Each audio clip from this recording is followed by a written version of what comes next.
Aujourd'hui,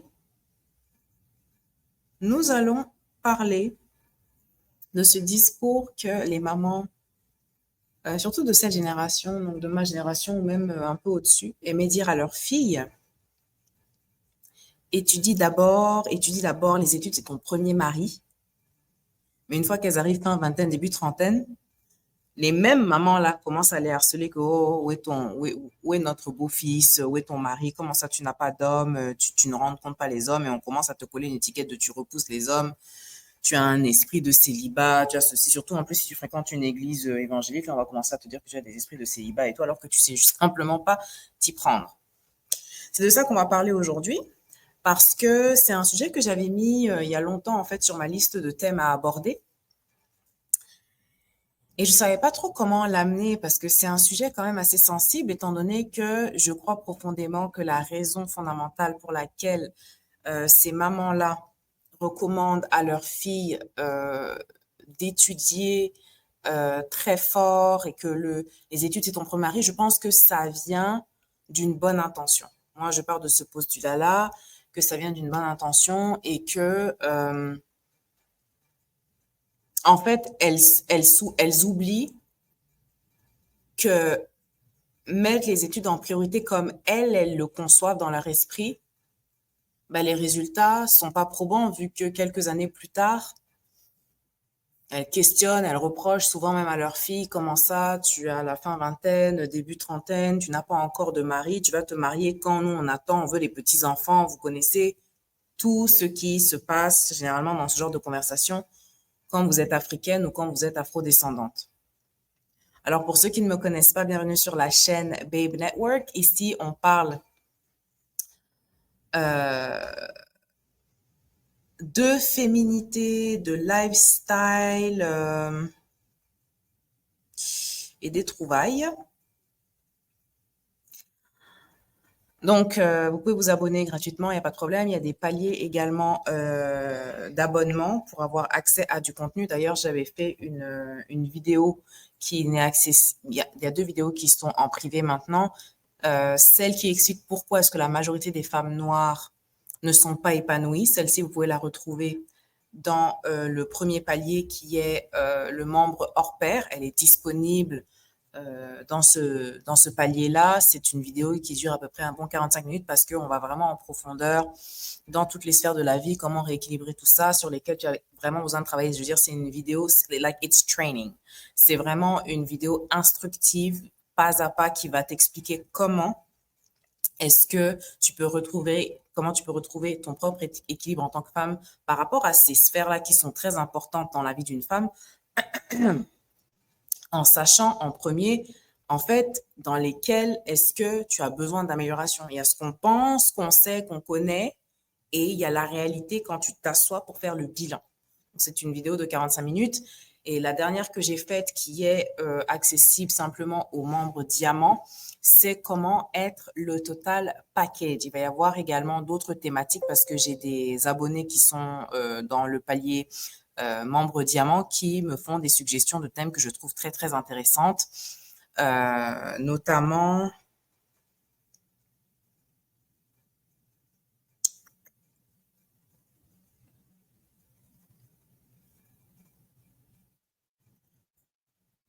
Faudrait que je retrouve le commentaire, mais il y a une abonnée qui m'avait fait. Alors, voilà, je l'ai retrouvé. Alors, l'avantage du rotational dating pour la femme.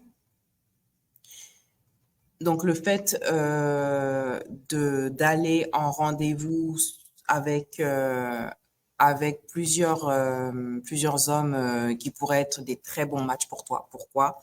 Il y a un avantage et je vais le dire de manière complètement objective, hein, c'est-à-dire qu'il y a des avantages mais aussi des inconvénients. Hein. Ça, il faut quand même le savoir. Donc, on va aller en profondeur là-dessus. Et pourquoi, personnellement, et il y a beaucoup de femmes qui pensent comme moi aussi, pourquoi je préfère qu'il y ait un écart d'âge entre l'homme et la femme. Donc, on va discuter de ces choses-là en privé dans le membership de membres diamant. Donc, vous pouvez y accéder à tout moment. Ce sont des abonnements qui se renouvellent au mois. Donc, si vous n'êtes plus satisfait, si ça vous intéresse plus, vous pouvez canceller. Il n'y a pas d'attache. Sachez également qu'on a du contenu complètement gratuit qui est un podcast totalement transparent où on parle des thématiques hommes-femmes aussi. Donc avec Nicole, c'est une amie à moi que je connais depuis très longtemps.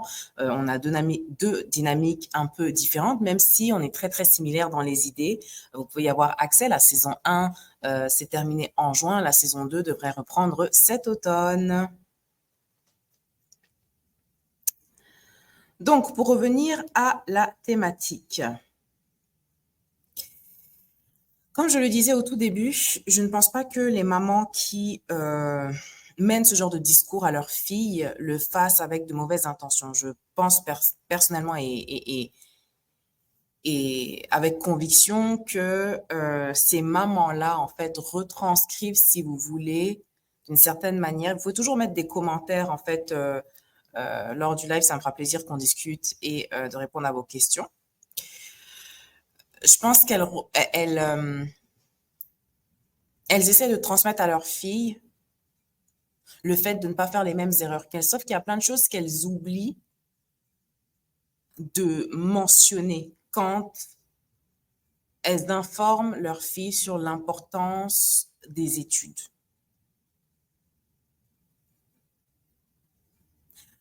La première chose, c'est que les temps ont changé. Quand on prend la génération de nos mamans, donc c'est-à-dire des femmes qui sont nées à partir des années 60 et moins. Donc, celles qui sont nées au maximum 1964-65, gros max, et en bas, là, ces femmes-là, qui conseillent leurs filles, qui ont conseillé leurs filles de se focuser de se concentrer sur les études, et qui oublient en fait une très grosse portion qui pourrait équilibrer la donne une fois que la jeune fille en question atteint les 30 ans. Alors, première chose, c'est que les temps ont changé. Elles oublient ce facteur-là parce que, avec l'avancée de la technologie, on va dire ce qu'on veut, on va monter, descendre. Les choses s'accélèrent de manière drastique, se sont accélérées de manière drastique. C'est-à-dire que la femme qui est née en 1940, en 1950, en 1960, la manière de rencontrer un homme n'est pas la même en 1900, en 2002, en 1900, on va laisser 1900 là, on était encore ados, mais en 2010, 2015, 2020, 2024.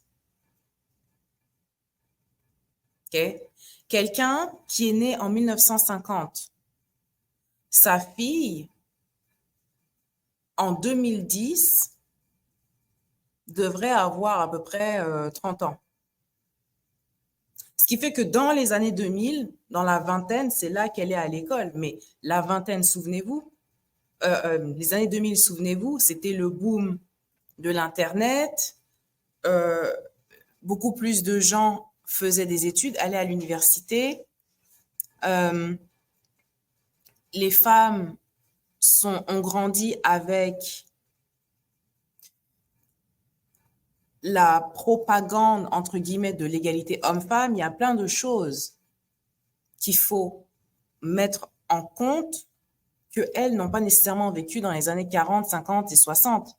C'était l'effervescence de ces mouvements-là, certes, mais ce n'était pas encore vraiment ancré dans leur quotidien jusqu'à ce qu'elles doivent le transmettre. Et là, on peut se dire, OK, ça c'est vraiment quand tu es né en Occident et que tu as grandi en Occident. Parce qu'en Afrique, la réalité n'est pas tout à fait la même.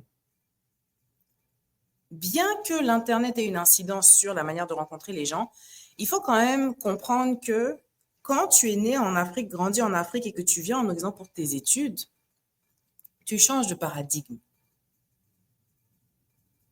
La manière dont les personnes interagissent en Europe n'est pas la même qu'en Afrique. Et c'est pour ça, généralement, que quand on arrive en Occident, on veut d'abord se retrouver entre les siens parce que c'est la familiarité, c'est ce qu'on connaît. Mais si vous avez bien remarqué, les parents africains eux-mêmes, et ça on ne le dit jamais, mais les parents africains eux-mêmes disent à leurs enfants que quand ils vont en Europe ou en Amérique, ne traînent pas avec les gens de notre communauté là. traînent d'abord avec les natifs du pays, ceux qui connaissent le pays. C'est pourquoi, à votre avis? C'est pourquoi? C'est parce que ils savent qu'en réalité, bien qu'on aime la similarité, la familiarité de notre communauté, eux-mêmes, ils ont vu quand ils sont allés étudier en Russie, en URSS, back in the day, là, ou alors quand ils sont allés en Europe de l'Ouest, en France, en Italie, en Allemagne, eux-mêmes, ils ont vu que beaucoup de leurs camarades avec qui ils sont venus sont restés dans dans des petits emplois. Et je ne dis pas ça avec condescendance, hein. Il n'y a pas de problème. Chacun a sa vie, chacun est libre de faire ses choix. Mais si les parents africains disent ça à leurs enfants, c'est qu'il y a une raison bien précise, c'est qu'ils ne veulent pas, évidemment, que leurs enfants se retrouvent à être comme leurs collègues qu'ils ont connus, leurs frères qu'ils ont connus là-bas en Occident, qui ne sont rien devenus finalement. C'est ça. Sauf que pour la fille, le fait, comme je l'ai mentionné dans une précédente vidéo, le fait de faire des études va te donner l'accès à un cercle professionnel plus élevé, dépendamment de ce que tu étudies. Mais à l'époque de nos mamans déjà, il n'y en a pas beaucoup qui allaient étudier en Occident parce que tu envoies ta fille là-bas, surtout s'il n'y a personne que tu connais, on va commencer à penser que ta fille est frivole, tout ça, tout ça. Là, nous, les Africains, on est très trucs. Limite, il faut qu'elle soit chaperonnée, genre. Donc, généralement, on laissait les filles étudier, si elles étudiaient même, parce qu'il y a des familles où les filles n'étudiaient pas, elles allaient jusqu'au lycée parce que c'était obligatoire, mais après ça, on les mariait directement. Mais ça, c'est une autre parenthèse. C'est que déjà, soit elles étudiaient pas, soit elles étudiaient au bled. Mais le fait d'étudier au bled faisait en sorte que naturellement, les familles faisaient en sorte que tu rencontres du monde. Tu allais dans des manifestations sociales, tu allais à des mariages, tu allais à des baptêmes, tu allais à des événements communautaires. Tu faisais des trucs. Donc, évidemment, et puis quand tu es en Afrique, les familles se connaissent. On parle souvent de mariage arrangé et tout, mais en réalité, ce ne sont pas vraiment des mariages arrangés vu que les familles se connaissent déjà.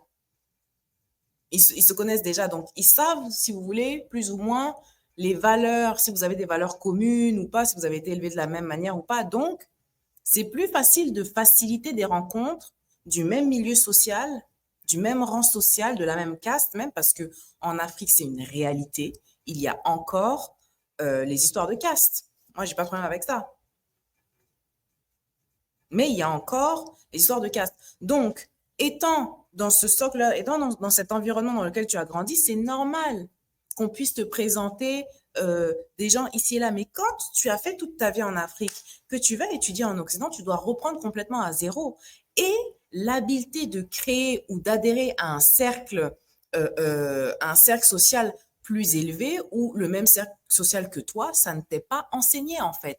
Parce que eux sont restés dans la mentalité de ce dans quoi tu as grandi.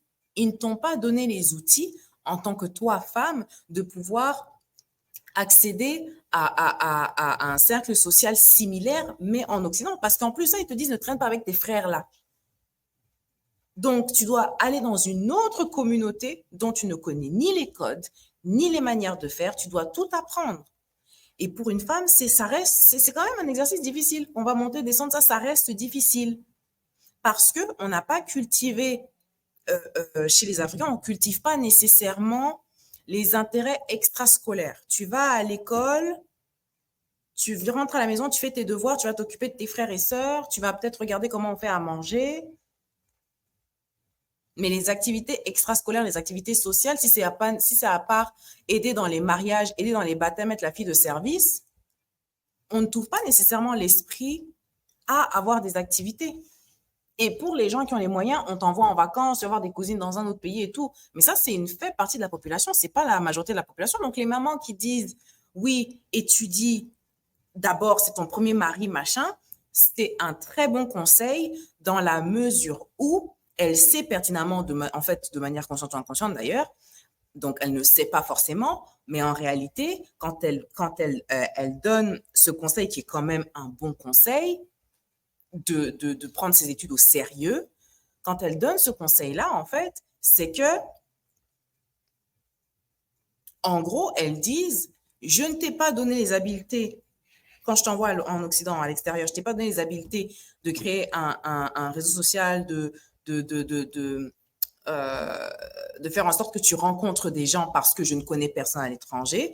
Ton seul ticket pour rencontrer des personnes euh, qui ont une situation professionnelle stable ou qui aspirent à cela, ça va être les gens que tu vas rencontrer dans ta cohorte à l'université.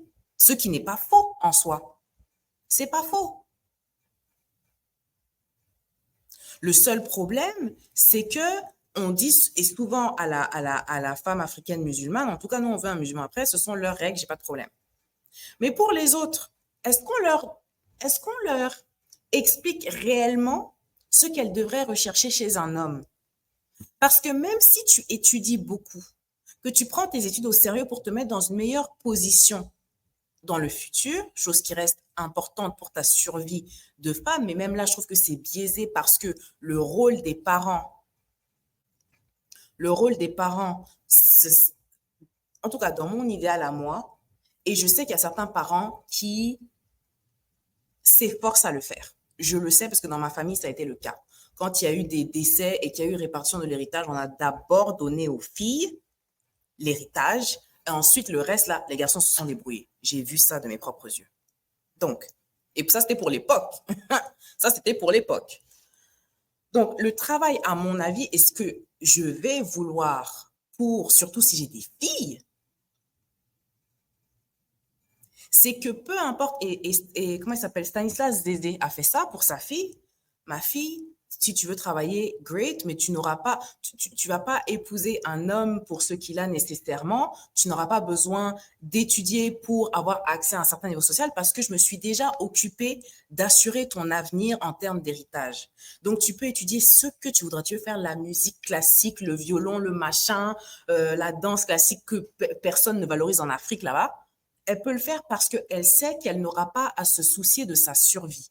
Ça, les parents qui font ça auront mon respect jusqu'à leur mort, genre. Les parents qui s'efforcent de faire ça auront mon respect jusqu'à leur mort parce que une femme ne peut pas travailler comme un homme. Déjà, le système ne lui permet pas. Sa biologie ne lui permet pas. Donc, il faut qu'on arrête d'être borné à vouloir à ce que la femme travaille comme un homme. Elle a sûrement les mêmes capacités intellectuelles, mais physiquement, ça ne suit pas parce qu'on a des hormones différentes. On porte aussi des enfants. Donc, on ne peut pas vraiment travailler comme les hommes. C'est pas vrai. Ce n'est pas vrai. Hormonalement, ce n'est pas vrai. Ils ont le même cycle pendant tout le mois. On en a 4. La phase lutéale chez la femme, tu es fatigué. La phase de l'ovulation et la phase folliculaire, tu es en pleine forme. Mais une fois que le 14e jour passe, 14-15, là, tu es fatigué, tu es de mauvaise humeur, tu ne sais pas pourquoi. Ben, c'est parce que tu es à la fin de ton cycle. Donc, tu ne peux pas fournir les mêmes efforts dans cette phase-là que les 2 premières phases de ton cycle. Si tu essaies de combattre ça, tu mets du stress et après, tu t'étonnes que, oh, tu as un cancer ici, oh, tu as cette maladie là-bas. Mais évidemment, il n'y a pas d'études qui le prouvent parce que il n'y a pas d'études qui le prouvent. Mais on sait très bien que le stress n'est pas ami de longévité et n'est pas ami de bonne santé. Aller faire le lien dans se forcener au travail en tant que femme. Mais bon, bref, ça, c'était un petit commentaire très personnel. Ça ne veut pas dire qu'il ne faut pas avoir d'ambition et ne pas vouloir travailler, ne pas vouloir produire. Mais les parents qui décident de protéger leurs filles, parce que les garçons, les fils pourront toujours se débrouiller et ça fait partie de la croissance d'un homme et le rite de passage de l'enfant garçon à l'enfant, à ce qu'on considère comme un homme, c'est son habileté, justement, à s'en sortir dans la vie. C'est là qu'on reconnaît si tu es homme ou pas. La vie est cruelle, regardez la nature. On va arrêter de se battre pour des choses que la nature et la vie nous prouvent tous les jours.